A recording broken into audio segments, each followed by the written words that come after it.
cilat janë 7 rrugët ku nëse gruaja hin tu, atëherë në fundin e secilës për këtyre rrugëve ka me gjetë që burri vet ka me respektu ma shumë.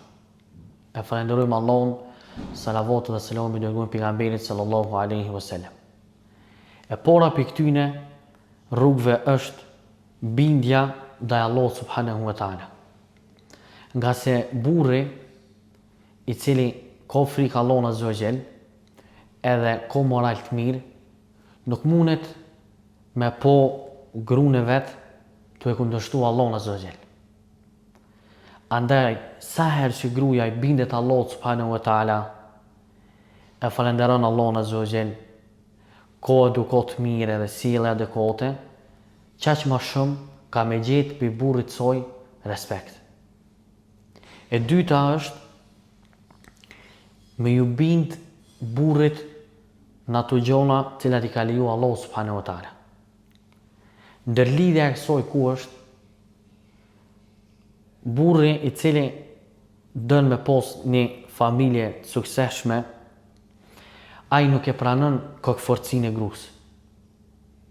Mirë po ai dën që gruaja më u bind këtina.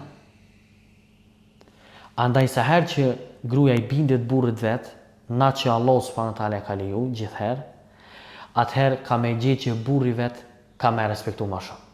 E para bindja ndaj Allahut, e dytja bindja ndaj burrit mirësi. E treta është mirëmbajtja e shtëpisë edhe kujdesi për fëmijët.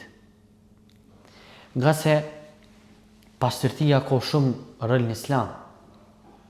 Edhe pejgamberi sallallahu alaihi wasallam e ka thënë në hadithe të shumta rëndësinë e pastërtisë.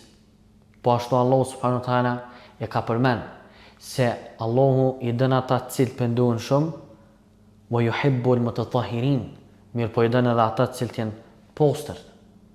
Postër qoftë edhe në aspektin shpirtëror, mirë po këtu hen edhe aspekti fizik. Po ashtu edhe kujdesi për fëmijën hen këtu te kjo pikë. Nga se burri dën me po që fëmija e tij përparojnë, që fëmija e tij zhvillohen edhe rriten në një ambient me moral, me cilësi edhe me edukat mirë. Rruga e katërt është dashuria edhe butësia. Nga se një jetë në cilën ka shumë ftohje, një jetë në cilën nuk ka afërsi që duhet me pas, rrjedhimisht aty ka me mungu edhe butësia. Pro sa herë që ka afrim dashnisë që duhet me kon me siftit, rrjedhimisht ka me ushtu edhe butësia mes tyne.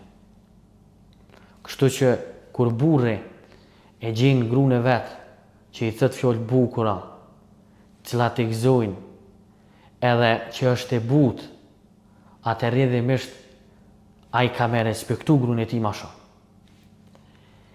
E pesta është mirënjohja e gruas. Këtë ndërlidhet hadithi i pejgamberit sallallahu alaihi wasallam, ku ka përmend edhe ka thënë se shumica e banorëve të xhenemit janë gra. Edhe një prej arsyeve të kësaj është se ato janë mosmirënjohëse ndaj burrit vet. Qysh, momentin kur burri e ka najt met, e ka bo najt lëshim, ose ka gabu diçka, ajo krejt mirat kë që e ka bo për të jahup. Edhe nuk e falenderën burrin e vet për atë mirësi. E këto kur e gjen burri, nuk mund e respekton këtë gru. Mirë po kur e gjen që ajo është mirënjohëse, atëherë rrjedhimisht Allah subhanahu wa taala në zemrën e tij mbjell respekt për këtë gru. E gjashta është ruajtja e sekreteve të shtëpisë. Edhe kjo është tepër me rëndësinë ku na jetojna. Për arsye se si cilësi tek populli shqiptar është shumë e përhapur që mu marr me punë tjetrit. Mu interesu me punë tjetrit. Mu interesu me planet, me angazhimet, me qëllimet, edhe jo mu mirë me veten. E kur është një grua e cila nuk din me i ru sekretet e shtëpisë vet, atëherë kjo ka me sjellë ndome cilat nuk mundet me koni kënoqur burri. Andaj, për me e gjitë gruaja respektin e vetë, e runë sekretin e shtëpisë dhe familjes saj. Edhe e shtota është edhe fundit mbështetja në vështirësi. Nga se burrat e kanë për obligim kujdesin financiar për familjen.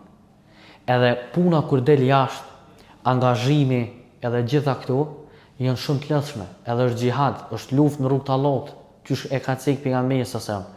që me dal muslimoni me e lyp rrezikun për rrit Allahut, kjo është luftë. Andaj ajetin jashtë shtëpisë e ka me stres, e ka me ngarkim, e ka me shumë derdh. Edhe kur të kthehet në shtëpi, ai duhet me gjetë kundërtën e kësaj. Nuk duhet me gjetë prap luftë në shtëpi. Nuk duhet me gjetë prap konflikt në shtëpi.